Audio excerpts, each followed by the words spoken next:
నమస్కారం. ప్రస్తుతం మనతో పాటు ప్రముఖ ఆధ్యాత్మికవేత్త, ప్రముఖ జ్యోతిష్య వాస్తు పండితులు ఉమామహేశ్వరరావు గారు ఉన్నారు. వారితో మాట్లాడిద్దాం. నమస్కారం గురుగారు. ఆయుష్మాన్ భవ. ధనుసు రాశి వారికి జూన్ నెలలో ఎలా ఉండబోతుందో తెలియజేయండి గురుగారు. ప్రీతియోగము గరజీకరణములో ఉద్భవించి ఉన్న ఈ ధనుసు రాశి వారి విధానాల్లో కురుడు వృషభ రాశిలో వక్రత్యాగం పొంది ఉన్నాడు. తొలగింది, వక్ర దృష్టి పోయింది. ఎప్పుడైతే వృషభ రాశిలో 3 గ్రహములతో కలిపి ఉన్నాడు, ఈ యొక్క గురుతత్వంలో ధనుసు రాశి వారికి ఏ గ్రహ దృష్టి ధనుసు రాశి మీద లేదు. కోదండ మీనర్యోర్ మంత్రి, ధనుసు రాశికి మీనరాశికి కూడా అధిపత్యాన్ని ఈ గురువే తీసుకున్నాడు. కానీ మీనరాశికి ఏలినాటి శని ప్రభావం వల్ల గురుపదం క్షీణించిపోయింది. ధనుసు రాశికి ఇటువంటి ప్రభావ విధానాలు ఏమీ లేవు కాబట్టి శుభయోగంగా ఉన్నారు. శుభయోగంగా ఉన్నారంటే ఏం చేస్తున్నారు?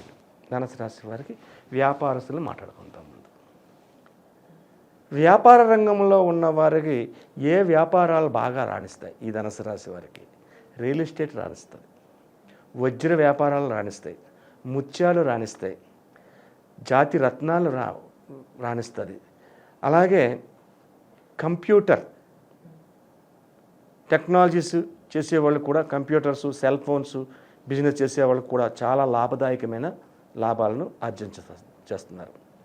ఇటువంటి విధంగా వ్యాపారస్తులుంటే ముఖ్యంగా చెప్పుకోవాల్సింది గురుడు చతుర్విధ ఫలప్రదాత. 4 రకముల యోగాలు ఇస్తారు. ఏమిటి ఆ యోగాలు?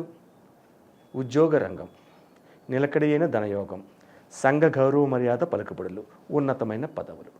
అదే గురుతత్వం అత్యంత యోగదాయకంగా ఉంటే రాజకీయం, సినీ పరిశ్రమ, అలాగే రియల్ ఎస్టేటు, కట్టడాలు కట్టేది, ఇటువంటివి కూడా ఫలిస్తాయి గురుతత్వంలో ఉన్నాయి. ఇది అయితే చతుర్విధ ప్రదాతగా మనం తీసుకున్నాం కాబట్టి ఉద్యోగ రంగంలో ఉన్న వారికి ఈ నెల యందు తప్పనిసరిగా 100% చెప్పాలి, ఉద్యోగ రంగంలో ఉన్నవారు ఎవరైనా సరే వృద్ధిలోకి వెళ్ళిపోతున్నారు.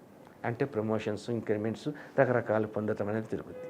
అలాగే పెద్దలైన వారితోటి ఈ ఉద్యోగ రంగంలో పెద్దలైన వారు, అంటే ఒక ఉద్యోగం ఉన్నాడండి, ఒక ముఖ్యమంత్రి వచ్చి ఆయన మెచ్చుకున్నాడంటే చాలా గొప్ప విషయం. ఒక రాష్ట్రపతి వచ్చి ఒక అవార్డు ఇచ్చాడంటే గొప్ప విషయం. అటువంటి విధానాలని సంప్రాప్తం అవుతాయి. వీళ్ళకి ఉద్యోగ రంగంలో ఉన్న వాళ్ళకి అధికమైన శుభదాయకమైన ఫలితాలు పొందారు. నిలకడి అయిన ధనయోగం. ధనం అన్నది ఎవరి దగ్గర నిలకడ ఉండదు. పొద్దుటి నుంచి సాయంత్రం దాకా నా జేబులో 2000 ధనం ఉంటే సాయంత్రం అయ్యేసరికి ఉండదు, వెళ్ళిపోద్ది. ఎవరికో ఇవ్వాలి, తప్పదు. నిలకడి అయిన ధనయోగం సంప్రాప్తం అవుతుంది. అంటే ఆదాయం ఎక్కువ ఉంటుంది, వ్యయం తక్కువ ఉంటుంది ఈ ధనుసు రాశి వారికి. సరే, ఈ రకమైనటువంటి ఉద్యోగ రంగంలో ఫలితాలు పొందుతున్నారు. విద్యారంగంలో ఉన్నవారు కూడా శుభదాయకమైన ఫలితాలే పొందుతున్నారు. ఈ నెల అత్యధికమైన శుభదాయకమైన ఫలితాలు పొందుతున్నారు. తదుపరి భార్యాభర్తల యొక్క విధానం ఎలా ఉంటుంది? తీర్థయాత్ర ఫలితములు పొందుతారు వీళ్ళు. భార్యాభర్తలు అనేది తీర్థయాత్రలు చేస్తారు, ఎక్కువగా పుణ్యక్షేత్రాలు తిరుగుతారు, శుభదాయకమైన ఫలితాలు ఆచరిస్తుంటారు. అటువంటి ఫలితాలు పొందుతారు. సరే, కోర్టు వ్యవహారాన్ని తీసుకోవాలి. ఇక్కడ కంపల్సరీ కోర్టు వ్యవహారం వచ్చింది. ఇక్కడ కోర్టు వ్యవహారం ఎందుకు వచ్చింది అంటే ఒక గ్రహ విధానంలో మార్పు జరుగుతుంది ఈ మాసమందు. అందువల్ల కోర్టు వ్యవహారం తీసుకున్నాను నేను. అంటే కోర్టులో ఎన్నటి నుంచో పరిష్కారం జరగక ఆగిపోయి ఉన్నదంటే ఈ ఒక్క మాసంలో ఈ కోర్టు వ్యవహారంలో ఆ సమస్యకు పరిష్కారం దొరికి కోర్టు వ్యవహారం యందు లాభాన్ని పొందుతున్నారు వీళ్ళు. అంటే శుభదాయకమైన తీర్పు వస్తుంది. అలాగే ఆస్తిని కోర్టు ద్వారా ఆగిపోయిన వాళ్ళు చాలామంది ఉన్నారు మన రాష్ట్రాల్లో. అటువంటి వారికి కూడా ఈ యొక్క రాశిలో అది కూడా లాభదాయకమైన కోర్టు అనుకూలవంతమైన తీర్పుని ఈ రాశి వారికి పొందుతున్నారు. శుభదాయకమైన ఫలితం అక్కడ ఇటువంటి ఫలితాలు పొందుతున్నారు. అయితే నష్టదాయకమైన ఫలితాలు ఎవరు పొందుతున్నారు? ఎప్పుడు శుభాలే ఉండవు, నష్టాలు కూడా వస్తాయి. పగలవగానే రాత్రి వస్తుంది, రాత్రి అవగానే మళ్ళీ పగలు వస్తుంది. కాబట్టి అందరికీ శుభదాయకమైన ఫలితాలు ఉన్నాయి, కానీ నష్టదాయకమైన ఫలితాలు పొందే వాళ్ళు కూడా ఈ రాశిలో ఉన్నారు. ఈ యొక్క ధనుసు రాశిలో ఏ రంగంలో ఉన్నవారున్నారయ్యా? వస్త్ర వ్యాపారులు నష్టదాయకమైన పరిస్థితుల్లో ఉన్నారు. వస్త్రాల్లో మీ వాళ్ళు నష్టపోవడం ఏంటండి? వస్త్రాలు అందరూ కొనుక్కుంటారు, రంగరంగాయలు చెల్లెత్తారు, 100 రూపాయలు పెట్టుకో వీడు తీసుకొచ్చి 1000 రూపాయలు అమ్ముకుంటాడు అనే నానుడు ఉంది. ఇక్కడ వీళ్ళు ఈ వస్త్ర వ్యాపారం చేసేవాళ్ళు బేల రూపంలో కొంటారు, పెద్ద పెద్ద లాట్ల కింద. అక్కడ మోసం జరుగుతుంది వీళ్ళకి, అంటే నష్టం జరుగుతుంది. వీటికి రావాల్సిన బేలు మారిపోయి ఇంకో బేలు వస్తుంది. పట్టు చీరలతో బేలు రావాలి, కాటన్ చీరలు వచ్చింది, ఏమైంది? అటువంటి విధంగా నష్టపోవడానికి అవకాశం ఉంది ఈ వస్త్ర వ్యాపారం. కాబట్టి వస్త్ర వ్యాపారం చేసేవారు ఎవరైనా కూడా తస్మాత్ జాగ్రత్త. అందరికీ శుభయోగమైన ఫలితాలు చెప్పాము. ధనుసు రాశిలోని లాభాలు బాగానే ఉన్నాయి, వ్యవహారాలు బాగానే ఉన్నాయి, అనుకున్న పనులు అనుకున్న సమయంలో చేయగలుగుతున్నారు, ఇవన్నీ బాగానే ఉన్నాయి. నష్టదాయకమైన పరిస్థితుల్లో ఉన్న వ్యాపారస్తులు ఉన్నారు, వాళ్ళు కూడా జాగ్రత్త పడండి అని చెప్పాము.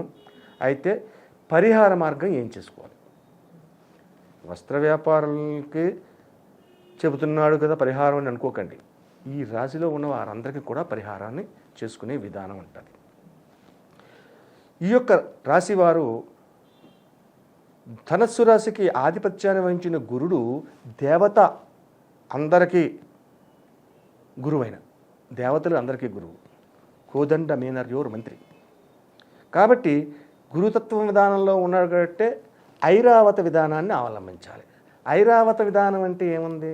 గోమాత, గోవుకి చక్కటి పళ్ళు, ఏది ఈరోజు ఈ వారము ఆ వారం అని చెప్పటం లేదు, చక్కని పళ్ళు ఏదో ఒకటి, అరటి పళ్ళు, టమాటా పళ్ళు, లేకపోతే దుంపలు ఉంటాయి, తెల్ల దుంపలు అని అమ్ముతారు, పొటాటో, ఆ పళ్ళని ఉడకబెట్టి అవి పెట్టండి, గోమాతకి పెట్టండి. 3 కోటి దేవతలను ఆరాధించిన ఆరాధన పొందాలి కదా. గోమాత అనేది ఎక్కడుంది? స్వర్గంలో ఉంది, కామధేనువు. ఆ కామధేనువుగా ఆరాధించాలి. కాబట్టి ఈ యొక్క ధనుసు రాశి వారు గోమాత ఫోటోలు, ప్రతి దేవత బొమ్మలున్న ఫోటో ఉంటుంది. ఆ చిన్న సైజు ఫోటో ఒకటి, కొంచెం బాగా చిన్నది కాకుండా కొంచెం పెద్దగా ఉండేది తీసుకొచ్చి ఇంట్లో పెట్టి ప్రతి శుక్రవారం నాడు కూడా, శుక్రవారం ఒక ఫోటోకి దండ వేయండి, అగరత్తులు వెలిగించండి, నమస్కరించండి. ప్రతిరోజు బయటికి వెళ్ళి గోమాతకి ఆహారాన్ని ఇవ్వండి. ఆహారాన్ని ఇస్తే 3 కోటి దేవతలను ఒకేసారి పూజిస్తున్నారు. కాబట్టి ఈ యొక్క పరిహారం వల్ల శుభదాయకమైన, అత్యంత లాభదాయకమైన ఫలితాలు పొందడంతో పాటు నష్టదాయకమైనటువంటి వ్యాపార రంగంలో ఉన్న వస్త్ర వ్యాపారాలకి వారికి అటువంటి నష్టాన్ని దగ్గరికి రాకుండా దూరం అయ్యే పరిస్థితి వస్తుంది. కాబట్టి ఈ యొక్క ధనుసు రాశి వారు నిత్యం గోమాతకి ఏదో ఒక పండు, ఇంకా మీరు భుజించకుండా ఉండి పెడితే ఇంకా మంచిది. అంటే పొద్దుటే కాఫీ టిఫిన్ తాగుతారు, అది కూడా చేయకుండా స్నానం చేసి ఇంట్లో దేవుడికి నమస్కరించి గుడికి వచ్చి దేవుడికి నమస్కరించి ఒక పండు ఫలము గోవుకి తినిపించండి. ఆ కింద పెట్టకూడదు, తినిపించాలి. తినిపిస్తే అత్యధికమైన శుభ ఫలితాన్ని పొందుతారు. ప్రతిరోజు ఈ నెల రోజులు శుభదాయకమైన ఫలితాలు పొందుతారు. చేయండి అలాగే. అలాగే గురువుగారు, ధనుసు రాశి వారికి జూన్ నెలలో ఎలా ఉండబోతుంది, మరి వీరు పాటించాల్సిన పరిహారాలు ఏంటనేసి చాలా చక్కగా వివరించారు. ధన్యవాదములు. ఆయుష్మాన్ భవ.